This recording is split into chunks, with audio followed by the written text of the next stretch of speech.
ఒక ముడుపుల కేసులో హైదరాబాద్కు చెందిన మేఘా ఇంజనీరింగ్ ఇన్ఫ్రాస్ట్రక్చర్ లిమిటెడ్పై సిబిఐ ఎఫ్ఐఆర్ నమోదు చేసింది. ఎంఈఐఎల్ 966 కోట్లు విలువ చేసే ఎలక్ట్రోల్ బాండ్లు కొనుగోలు చేసిన రెండవ పెద్ద సంస్థ.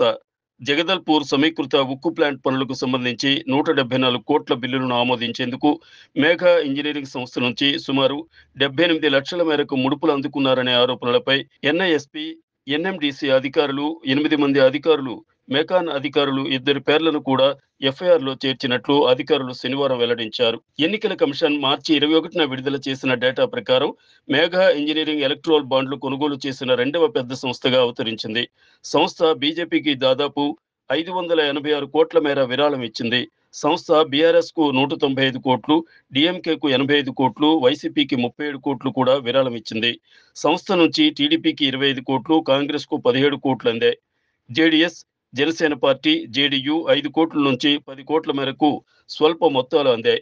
శనివారం బహిర్గతమైన ఎఫ్ఐఆర్ ప్రకారం సంస్థ కేటాయించిన జగదల్పూర్ సమీకృత ఉక్కు ప్లాంట్లో intake well, pump house, cross country pipes కు సంబంధించిన 315 కోట్ల ప్రాజెక్టులో ముడుపులు అందుకున్నట్లు వచ్చిన ఆరోపణకు సంబంధించి నిరుడు ఆగస్టు 10న సిబిఐ ఒక ప్రాథమిక విచారణ నమోదు చేసింది. పిఈ నివేదిక ఆధారంగా ఆ ఆరోపిత ముడుపులపై ఒక రెగ్యులర్ కేసు నమోదు చేయాలని మార్చి 18న సిఫార్సు చేయడమైంది.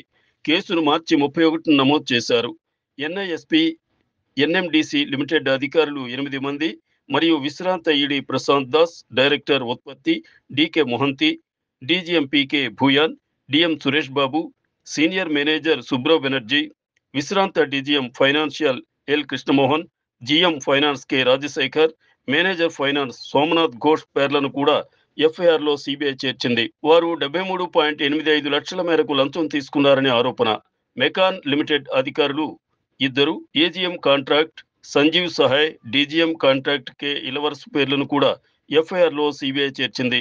Megha engineering MEIL general manager Subhash Chandra సంగ్రాస్ గుర్తు తెలియని ఇతరుల వద్ద నుంచి 73 ఇన్వాయిస్లపై ఎన్ఎండిఎస్ లిమిటెడ్ నుంచి ఎంఈఐఎల్ కు 174.41 కోట్ల చెల్లింపులకు సంబంధించి 5.01 లక్షలను వారు అందుకున్నారని ఆరోపణ. చంద్ర, మేఘా ఇంజనీరింగ్లను కూడా ఈ కేసులో నిందితులుగా పేర్కొనడమైంది.